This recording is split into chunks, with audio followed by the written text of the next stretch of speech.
Welcome to Icon Ganesh Sir official YouTube channel. Good evening everybody. మనం ఈ రోజుకి group 2 paper exam అనేది complete అవ్వడం జరిగింది. నాకు తెలిసి కొంతమంది బాగా రాయొచ్చు, కొంతమంది బాగా రాయకపోవచ్చు, కొంతమంది యావరేజ్ గా రాయొచ్చు. దీనికి అంతటికి ఒకటే రీజన్ ఏంటి అంటే ఎవరైతే ఎక్కువ లాంగ్ టర్మ్ ప్రిపరేషన్లో ఉన్నారో, నామమాత్రంగా కాకుండా పూర్తి స్థాయిలో సీరియస్గా ప్రిపేర్ అయినారో వారు మాత్రమే ఆన్సర్ చేసే విధంగా ఈ క్వశ్చన్ పేపర్ అనేది ఉన్నది. మనం మన టెస్ట్ సిరీస్లో కానీ, మన చాప్టర్ వైజ్ ఎగ్జామ్లో కానీ, క్లాసులలో కానీ సరైనవి సరికానివి వరుస క్రమము ఇలాంటి వాటి మీదనే క్వశ్చన్స్ ఇచ్చినాను. సేమ్ అదే స్టైల్లో ఇలా ఉద్యమ చరిత్రలో కూడా సరైనవి సరికానివి వరుస క్రమమును ఎక్కువగా ఈ క్వశ్చన్లే మొత్తం కాలక్రమము ఈ క్వశ్చన్స్ మాత్రమే కనిపించడం జరిగింది. సో ఇప్పుడు తెలంగాణ హిస్టరీకి సంబంధించినటువంటి ఈ యొక్క పేపర్ ఎక్స్ప్లెనేషన్ కీ పేపర్ను చూద్దాం మనం. మరి దీంట్లో మనం మొదటగా చూస్తుంది ఏంటి అంటే చూడండి, సరైన జతను గుర్తించండి. కుసుమయోధ 1, కుసుమాదిత్య, నాగపతి రాజు, కుసుమయోధుడు. ఇక్కడ రణమర్ద నవయా కుల తిలక ఏమంటున్నామండి? రణమర్ద నవయా కుల తిలక అంటున్నా. నెక్స్ట్ ముత్తెనగల్ల, వివేక నారాయణ, మార్బల కేసరి. సరైన సమాధానమును ఎంచుకొనుము. ఇందులో రైట్ ఆన్సర్ ఏమిటి అంటే మనకి ఇచ్చినటువంటి ఆన్సర్ ఏమిటి ఇక్కడ చూద్దామంటే కుసుమయోధ 1 రణమర్ద కంటక అనే బిరుదును కలిగి ఉన్నాడు. ఇతన్నే రణమర్ద నవయ కుల తిలక అని కూడా పిలుస్తారు. ఇది రైట్ ఆన్సర్. కుసుమాదిత్య ముత్తెనగల్ల అనే బిరుదును కలిగి ఉన్నాడు అని ఇచ్చినాడు. ఇది తప్పండి. ఓకేనా? మరి కుసుమాదిత్య ముత్తెనగల్ల అనే బిరుదును కలిగి ఉన్నాడు అని ఇచ్చినాడు. మరి ముత్తెనగల్ల అనే బిరుదును కలిగి ఉన్నది ఎవరు? మరి ముత్తెనగల్ల అనే బిరుదును కలిగి ఉన్నటువంటి వ్యక్తి మనకి ఎవరు అంటున్నాము అంటే ఈ యొక్క 5వ కుసుమయోధుడు కలిగి ఉన్నాడు. ఇది రాంగ్ అండి. మరి ఇకపోతే నాగపతి రాజు గారు వివేక నారాయణ అనే బిరుదును కలిగి ఉన్నాడు. నెక్స్ట్ కుసుమయోధ మార్బల కేసరి అనే బిరుదు ఉన్నాడు. ఇది 4వ కుసుమయోధుడు కలిగి ఉన్నాడు. ఇదేమో 5వ కుసుమయోధుడు కలిగి ఉన్నాడు. సో ఈ రెండు రాంగ్ ఆన్సర్లు అయితే మనకు ఆప్షన్ ఏ అండ్ సి అనేది right answer. Option 1 is the right answer. ఏదంటున్నామండి right answer? Option 1 is the right answer గా చూస్తున్నాం. నెక్స్ట్ ఇకపోతే మరొక క్వశ్చన్, సరికాని జతను గుర్తించండి. మడికి సింగన పద్మపురాణం, మల్లన రుక్మాంగద చరిత్ర. ఓకేనా? అనంత చందో దర్పణం. ఓకేనా? రైట్. నెక్స్ట్ ఇకపోతే పెద్దన కావ్య అలంకార చూడామణి, కావ్య అలంకార చింతామణి అనే పుస్తకాలను కావ్యశాస్త్రానికి సంబంధించి అనేక రచనలు వచ్చినాయి. సో ఇందులో సరికాని జత అడిగినాడు కాబట్టి మల్లన మాదయ్య గారి మల్లన గారు రుక్మాంగద చరిత్రము అని ఇచ్చినాడు. ఇది ఒకటి తప్పు. దీన్ని తీసుకొచ్చింది ఎవరు అంటే డెజాగో అనేవారు కన్నడ కవి దీన్ని తీసుకొచ్చినాడు అని చెప్పి మాట్లాడుతున్నా. రుక్మాంగద చరిత్ర అనేది ఇక్కడ మనకు కనిపిస్తుంది. ఓకే. నెక్స్ట్ మరి ఇక్కడ సరికాని చేత ఏమిటి అంటున్నా? ఆప్షన్ 2 అనేది సరికాని చేత అంటున్నాం. నెక్స్ట్ ఇకపోతే ఈ క్వశ్చన్ కి సంబంధించింది మనం కొద్ది తర్వాత చూడొచ్చు. రైట్. ఈ క్రింది ప్రతిపాదనలు పరిగణించండి. 18వ శతాబ్దపు అర్ధ భాగంలో రామ్జీ గోండు నాయకత్వంలో గోండు వ్యతిరేకంగా తిరుగుబాటు చేశాడు. ఆయన ఈ ప్రాంతాన్ని నిర్మల్ రాజధానిగా స్వతంత్రంగా పాలించాడు. వారి పట్ల బ్రిటిష్ వారు చాలా కఠినంగా వ్యవహరించి రామ్జీ గోండుతో పాటు 1000 మందిని నిర్మల్ సమీపంలో పెద్ద మర్రి చెట్టుకు ఉరితీశారు. ఇది 1000 ఉరుల మర్రిగా పిలువబడ్డది. కొమరం భీం జల్ జంగల్ జమీన్ అనే నినాదం ఇచ్చినాడు. పైన ఇవ్వబడిన వాక్యాల్లో ఏవి ఒప్పు? ఏబి మరియు సి, ఏ మరియు బి, ఏసి, ఏబి, బిసిడి. ఇప్పుడు ఈ 18వ శతాబ్దపు అర్ధ భాగం అనేది మాత్రమే మనకి ఇక్కడ ఆన్సర్ గా తీసుకోవాలి. ఇది డిసైడ్ చేస్తుంది. రామ్జీ గోండు నాయకత్వంలో గోండు వ్యతిరేకంగా తిరుగుబాటు చేశారు అని చెప్పి పిలుస్తున్నాం. ఓకేనా? రామ్జీ గోండు నాయకత్వంలో ఇక్కడ తిరుగుబాటు అనేది జరిగింది అని ఇచ్చినారు. ఎవరి నాయకత్వంలో అంటున్నామండి? ఈ యొక్క రామ్జీ గోండు నాయకత్వంలో ఈ తిరుగుబాటు అనేది జరిగినది అని చెప్పి నేను మాట్లాడుతూ ఉన్నాను. ఎవరికి వ్యతిరేకంగా? ఇది బ్రిటిష్ వారికి వ్యతిరేకంగా. ఎవరికి వ్యతిరేకంగా తిరుగుబాటు జరిగింది? బ్రిటిష్ వారికి వ్యతిరేకంగా ఈ తిరుగుబాటు అనేది జరిగింది అని ఇచ్చినాడు. కాబట్టి ఇక్కడ ఈ అర్ధభాగము అనేది మాత్రమే ఇక్కడ మనకు ఆన్సర్ డిసైడ్ చేస్తుంది. కాబట్టి ఈయన మాక్సిమం మనకి ఎప్పుడు కనిపిస్తున్నాడు? ఈయన 1860లో కనిపిస్తున్నాడు. దీన్ని పూర్వభాగము అని పరభాగము అని లెక్కిస్తారు. 18వ శతాబ్దపు అర్ధభాగం పూర్వభాగం ఇట్లుంటాయి కదా. దీంట్లో ఇది కాలానుగుణంగా తప్పు వచ్చింది కాబట్టి ఇది పోతుంది. ఓకేనా? మరి ఈయన నిర్మల్ రాజధానిగా స్వతంత్రంగా పరిపాలన చేపట్టినాడు. మరి నిర్మల్ సమీపంలోని ఖజానా చెరువు చెట్టు దగ్గర, ఎక్కడ అంటున్నామండి? ఖజానా చెరువు దగ్గర ఈ యొక్క మర్రి చెట్టుకు 1000 ఊడలు ఉంటాయి. అక్కడ వీళ్ళందరినీ ఈ యొక్క కల్నల్ రాబర్ట్ నాయకత్వంలో వీళ్ళని ఉరిదీయడం జరిగింది. దాన్ని 1000 ఊడల మర్రిని కాస్త 1000 ఊరుల మర్రిగా పిలవడం జరిగింది. ఇది కూడా రైట్. కొమరం భీం జల్ జంగల్ జమీన్ అనే నినాదం ఇచ్చినాడు. ఇది కూడా రైటే. అంటే ఏ కాకుండా ఆన్సర్ ఎక్కడ ఉంది? ఆప్షన్ 4 లో ఉంది. B C D is the right answer. ఓకేనా? B C D is the right answer. Next, క్రింది సంఘటనను కాలానుక్రమంగా అమర్చండి. వరంగల్లో నిజాం సైన్యాలు మేజర్ జనరల్ రుద్రాకు లొంగిపోయాయి. నిజాం సైన్యాధ్యక్షుడు మేజర్ జనరల్ ఈఎల్ ఎల్ద్రూస్ లొంగిపోవడం. మీర్ లాయకాలి మంత్రివర్గం రాజీనామా చేయడం. మేజర్ జనరల్ జేఎన్ చౌదరి నాయకత్వంలో భారత సైన్యాలు షోలాపూర్, నల్దుర్గ్, తుల్జాపూర్లను ఆక్రమించాయి. నిజాం భారతదేశానికి వ్యతిరేకంగా ఐక్యరాజ్య సమితి భద్రతా సమితికి ఇచ్చిన ఫిర్యాదును ఉపసంహరించుకున్నారు. సో ఇందులో కాలానుక్రమంగా అమర్చండి అన్నప్పుడు దీంట్లో మనం ఈ ఒక్కటి చూసుకుంటే అయిపోతుందండి.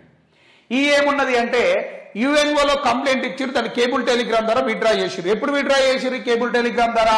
ఇది సెప్టెంబర్ 22 రోజున ఈ టేబుల్ టెలిగ్రామ్ ద్వారా దీన్ని విత్డ్రా చేశారు. ఈ అనేది లాస్ట్ ఉంటుంది. ఇక్కడ మాత్రమే ఉంది ఈ. సో ఈ 2 రైట్ ఆన్సర్లు కావు, కాలానుక్రమంగా రాదు. ఇప్పుడు మనకు ఫస్ట్ ఏది వస్తుందో తెలిస్తే అయిపోతుంది. మనకు ఫస్ట్ ఏమంటున్నామంటే మేజర్ జనరల్ జేఎన్ చౌదరి నాయకత్వంలో భారత సైన్యాలు ఈ యొక్క షోలాపూర్, తుల్జాపూర్, నలదుర్గ్ అనే ప్రాంతాలను ఆక్రమించిన ఈ సెప్టెంబర్ 14 తారీఖు నాడు అని చెప్తున్నాం. ఓకేనా? మరి మీర్ లాయకాలి మంత్రివర్గం రాజీనామా ఎప్పుడు చేసింది? సెప్టెంబర్ 17 తారీఖు నాడు దక్కన్ రేడియో ప్రకటనంతరం వాళ్ళు రాజీనామా చేశారు. ఓకేనా? నెక్స్ట్ ఇకపోతే మనకు మళ్ళీ ఏం కనిపిస్తుంది అంటే ఇక్కడ ఆన్సర్ ఆల్రెడీ డిక్లేర్ అయింది. ఇది సెప్టెంబర్ 14 వచ్చింది కాబట్టి. ఎందుకు అంటే నిజాం సైన్య అధ్యక్షుడు మేజర్ జనరల్ ఎల్ద్రూస్ అనేవాడు ఎప్పుడు లొంగిపోయిండు అంటే ఈయన అధికారికంగా మనకు సెప్టెంబర్ 18 తారీఖు నాడు ఈయన లొంగిపోవడం జరుగుతుంది. ఎవరు? ఎల్ద్రూస్ అనేవాడు అధికారికంగా వారికి ఆయుధాలను సమర్పిస్తాడు. ఎవరు? ఈ యొక్క ఎల్ద్రూస్ అనేవాడు. సో ఇక్కడ మనకు ఆన్సర్ ఏమొస్తుంది అంటే ఈయన ఎప్పుడు 18 తారీఖు నాడు ఈయన లొంగిపోయిండు. ఓకేనా? వీళ్ళు 17 తారీఖు నాడు రాజీనామా చేశారు. ఇకపోతే వరంగల్లో నిజాం సైన్యాలు మేజర్ రుద్రాకు లొంగిపోయినవి అని ఇచ్చినాడు. అంటే ఇది దీని తర్వాత కాబట్టి మనకు సెప్టెంబర్ 15 అట్లా తీసుకోవచ్చు. సో ఫస్ట్ ఆన్సర్ ఏమంటున్నాం? డి తీసుకుంటున్నాం. ఓకేనా? ఇది డి ఫస్ట్. దీని తర్వాత సి అంటే తర్వాత ఏమంటున్నాం? ఇది మేజర్ రుద్రాకు వరంగల్లో సైన్యాలు లొంగిపోయినాయి, పారిపోయినాయి అంటే ఇది 13, 14, 15 తారీఖు మధ్యాహ్న కాలంలో ఇది జరిగింది. ఓకేనా? రైట్. ఎప్పుడు జరిగింది? అయ్యో మూవ్ వచ్చిందా? రైట్, కొంచెం పైకోమా. రైట్. ఇది ఎప్పుడు జరిగింది అంటే ఇది మనకు సెప్టెంబర్ 14, 15 తర్వాత జరిగినవి అని చెప్తున్నాం. అంటే మొదటిసారిగా ఇక్కడికి వచ్చింది ఎవరు అంటున్నా? ఈ యొక్క జేఎన్ చౌదరి తర్వాత జనరల్ రుద్ర అనేవాడు ఇక్కడికి రావడం జరిగింది తెలంగాణ ప్రాంతానికి. కాబట్టి ఇది సెకండ్ ఆప్షన్ లో తీసుకుంటున్నాం. ఓకే, ఇక్కడ లాస్ట్ లో మిగిలింది ఏంటిది? ఈ ఉంది కాబట్టి option 4 is the right answer. ఓకేనా? ఇకపోతే మీర్ లాయకాలి ఇది సెప్టెంబర్ 14, ఇది 14, 15. నెక్స్ట్ దీని తర్వాత యొక్క ఇది సెప్టెంబర్ 17, ఇది 18. ఓకేనా? ఇకపోతే ఇది ఈ.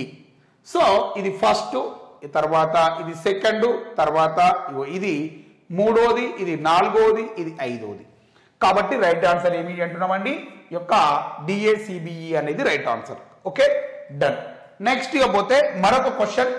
1941లో సూరవరం ప్రతాప్ రెడ్డి ప్రారంభించిన సాహితీ సంస్థను గుర్తించండి. ఇది మనం అనేక సార్లు ఎగ్జామ్ లో డిస్కస్ చేసిన విజ్ఞాన వర్ధిని పరిషత్. ఏమంటున్నామండి? విజ్ఞాన వర్ధిని పరిషత్ అని చెప్తున్నాం. నెక్స్ట్ కింది వారిలో సికింద్రాబాద్ లో ఉజ్జయిని మహంకాళి ఏమంటామంటే సికింద్రాబాద్ కేంద్రంగా ఉజ్జయిని మహంకాళి దేవాలయాన్ని ఎవరు నిర్మించారు? ఇది ప్రతిసారి రిపీట్ అవుతుందని చెప్పినాం మొన్న ఎక్స్ప్లెనేషన్ ఇచ్చినప్పుడు.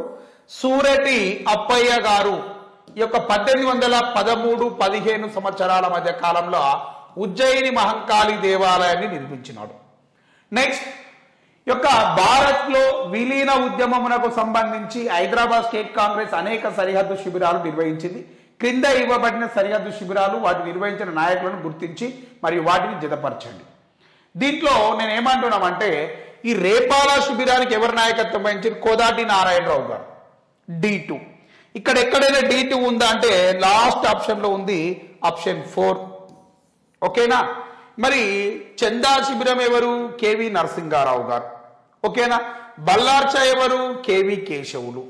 సిర్వంచ ఎవరు? ఈ యొక్క శ్రీరాములు గారు. ఈ జమలాపురం కేశవరావు గారు మిగిలిపోతారు. ఓకేనా. Right. So option 4 is the right answer. Next మొఘలుల ఆధీనంలో గల దక్కన్ ప్రాంతంలోని 6 సుబాలకు నిజాం ఉల్ ముల్క్ అసబ్జా హి వైస్రాయ్గా ఉన్న వాటిని గుర్తించండి. ఆ నిజాం ఉల్ ముల్క్ దక్కన్ సుబాగా ఉన్నప్పుడు 6 సుబాలని అడిగినాడు. ఏంటి అంటే నేను చాలా సింపుల్ గా చెప్తాను చూడండి. ఈ యొక్క బీరార్, బీజాపూర్, బీదర్ ఇవి 3, ఔరంగాబాద్, కాందేశ్, హైదరాబాద్ మొత్తం 6 వచ్చేసినాయి. ఈ యొక్క బీరార్, బీదర్, బీజాపూర్ 3 వచ్చేసినాయి. కాందేశ్, ఔరంగాబాద్, ఇది ఔరంగాబాద్ అధ్యక్ష. Right. Aurangabad, Hyderabad, Golconda. Option 1 is the right answer. Next క్రింది ప్రకటనలను పరిగణించండి. ఆంధ్ర సోదరి సమాజాన్ని నడింపల్లి సుందరమ్మ గారు ప్రారంభించారు. Yes right. భారత మహిళా సమాజాన్ని యామిని పూర్ణ తిలకం ప్రారంభించారు. రాంగ్. ఏ మాత్రమే రైట్ ఆన్సర్. ఏది ఒప్పు అని అడిగినాడు కాబట్టి ఆప్షన్ 2 మాత్రమే రైట్ ఆన్సర్. నెక్స్ట్ 2వ ఆంధ్ర మహాసభ సమావేశంలో అస్పృశ్యత నివారణకు షెడ్యూల్డ్ కులాల వారికి సమాన హక్కులను కోరుతూ తీర్మానాన్ని ప్రవేశపెట్టింది ఎవరు? ఆప్షన్ 1 భాగ్యారెడ్డి వర్మ. ఇది దేవరకొండ సమావేశంలో ఈయన అస్పృశ్యత నివారణ తీర్మానాన్ని ప్రవేశపెట్టడం జరిగింది. నెక్స్ట్ కింది ఆంధ్ర మహాసభ సమావేశాలు వాటి అధ్యక్షులను జతపరచండి. ఇప్పుడు మనం ఇందులో చూస్తే 4వ ఆంధ్ర మహాసభ మనకి ఇట్లా చూసుకుంటూ పోవాలి. ఏమంటున్నామండి? 4వ ఆంధ్ర మహాసభ, తర్వాత ఇంకేమంటున్నామండి? 5వ ఆంధ్ర మహాసభ, 6వ ఆంధ్ర మహాసభ అనేది ఇక్కడ కనిపించడం జరుగుతుంది అంటున్నాం. ఓకేనా. మరి ఇందులో మనం చూడాల్సింది 4వ ఆంధ్ర మహాసభ యొక్క అధ్యక్షుడు ఎవరు? ఈ యొక్క 4వ ఆంధ్ర మహాసభ యొక్క అధ్యక్షుడిగా మనం ఎవరిని పేర్కొంటున్నామంటే ఈ యొక్క మాడపాటి హనుమంతారావు గారిని పేర్కొంటాం. ఎవరిని పేర్కొంటామండి? 4వ ఆంధ్ర మహాసభ ఎవరు? మాడపాటి హనుమంతారావు. ఇది ఇటు వచ్చింది 5వ నంబరు, మాడపాటి హనుమంతారావు. ఇందులో చూసుకోండి ఏ 5th ఎక్కడుందో చూడండి. ఇక్కడ ఉందండి. ఏమంటున్నామండి? మాడపాటి హనుమంతారావు అని చెప్పి మనం పిలుస్తా ఉన్నాం. ఎవరంటున్నామండి? ఈ యొక్క మాడపాటి హనుమంతారావు అంటున్నాం. అంటే ఇక్కడ ఆప్షన్ 3లో ఉంది. ఇకపోతే నెక్స్ట్ 5వ ఆంధ్ర మహాసభ ఎవరు అంటే కొండ వెంకట రంగారెడ్డి గారు. 6వ ఆంధ్ర మహాసభ ఎవరు అంటే మందముల నరసింహారావు గారు. ఓకేనా. నెక్స్ట్ 8వ ఆంధ్ర మహాసభ ఎవరు అంటే ఈ యొక్క 8వ ఆంధ్ర మహాసభ వచ్చేసి యొక్క రావి నారాయణ రెడ్డి గారు అంటున్నాం. మరి సూరవరం ప్రతాప్ రెడ్డి గారు ఈయన మొదటి ఆంధ్ర మహాసభకు అధ్యక్షుడిగా వ్యవహరించడం జరిగింది సూరవరం ప్రతాప్ రెడ్డి గారు. సో ఇక్కడ ఈ యొక్క A5 అని చెప్పిన ఈ యొక్క B1, C2, D3. ఓకేనా. రైట్ ఆన్సర్ ఈజ్ 3 అనేది తీసుకోండి. నెక్స్ట్ విజయనగర రాజ్యాన్ని, ఇది ఇండియన్ హిస్టరీలో చూద్దాం.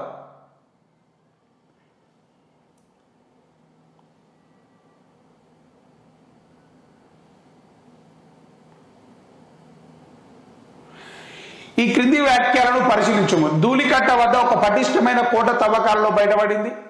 ఓకే డన్ అమ్మ. ఇది ధూళికట్ట ఎక్కడ ఉంటుంది? పెద్దపల్లి జిల్లా అని చెప్పినాం. తెలంగాణ ప్రాంతంలో అతి ప్రాచీన బౌద్ధ స్తూపం అని చెప్పినాం. మరి దీని యొక్క మరొక ప్రత్యేకత ఏమిటి అంటే ఇది హుస్సేన్ మియా అనే వాగు ఒడ్డున కనిపిస్తుంది అని చెప్పినాం. మరి ఇది గోదావరి నది ఒడ్డున అని ఇచ్చినాడు. సారవంతమైన ఎర్రని నీళ్ళ మధ్య ఉంది అని చెప్పినాడు. ఇది తప్పు. ధూళికట్ట కోట వద్ద మధ్యలో ఒక రాజప్రసాదము మరియు మానవ ఆవాసాలు, ధాన్యాగారాలు కనుగొనబడ్డాయి. ఇవి 2 రైట్ ఆన్సర్లు అధ్యక్ష. ఓకే. ఇప్పుడు మనం ఏం చూడాలి అంటే బి తప్పన్నాం కాబట్టి బి లేకుండా ఆన్సర్ చూడండి. ఇది లేదు, ఇది ఉంది, ఇది ఉంది. కాబట్టి option 1 is the right answer. ఏమంటామండి? ఏ అండ్ సి మాత్రమే రైట్ ఆన్సర్. నెక్స్ట్, పశ్చిమ చాళుక్యుల శాసనాల్లో ఉదాహరించబడిన పొట్టలిక నగర ప్రస్తుతం ఈ కింది వాటిలో ఏది? పతిగన్నెపూర్, పటేల్ చెరువు, పంజాగుట్ట, పెంజర్ల. ఈ యొక్క పటాన్ చెరువు యొక్క పూర్వనామం తీసుకుంటే పొట్టలికూరు అని చెప్పి పిలుస్తున్నాం. కాబట్టి option 2 is the right answer. Next, ఈ యొక్క మరొక క్వశ్చన్, విష్ణు కుండినులకు సంబంధించిన ఈ క్రింది వ్యాఖ్యలలో ఏవి సరైనవి? విష్ణు కుండినుల కులదైవం శ్రీపర్వత స్వామి. Okay, done. వైదిక మతాన్ని గాఢంగా అనుసరించి వీరు బౌద్ధ మరియు జైన మతాలపైన దాడులు చేసినారు రెండవ మాధవర్మ కాలంలో.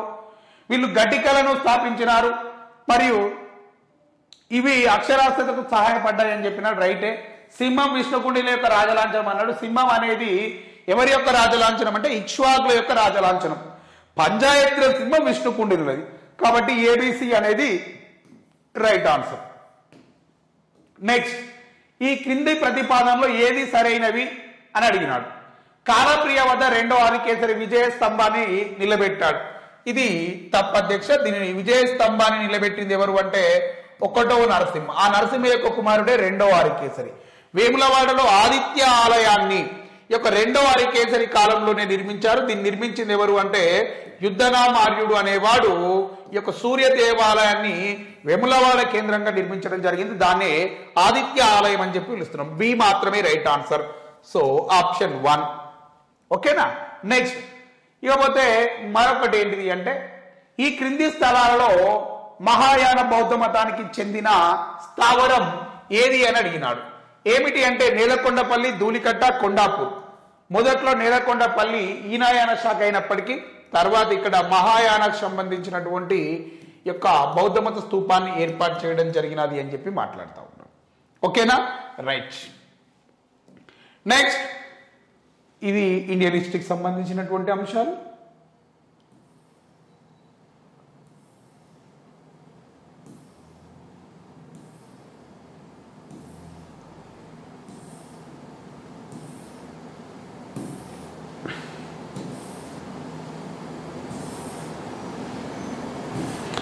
ఓకే, ఇండియన్ హిస్టరీకి సంబంధించినటువంటి అంశాలు మళ్ళీ తర్వాత చూద్దాం. ఈ క్రింద ఇవ్వబడిన సంఘ సంస్కర్తల్లో ఎవరు రెహ్నుమాయ్ మజుదయాన్ సభ అనే మత సంఘాన్ని స్థాపించినారు అన్నప్పుడు వెంటనే మనం ఏం చెప్పాలి? పుర్దోని నౌరోజీ అని, పుర్దుంజీ నౌరోజీ గారు ఈ యొక్క రెహమాన్ మజ్దుయాన్ సభను ఏర్పాటు చేయడం జరిగింది అంటున్నాం. Option 4 is the right answer. మనము ఇండియన్ హిస్టరీకి సంబంధించినటువంటి కీ పేపర్ను కూడా మళ్ళీ ఇద్దాం.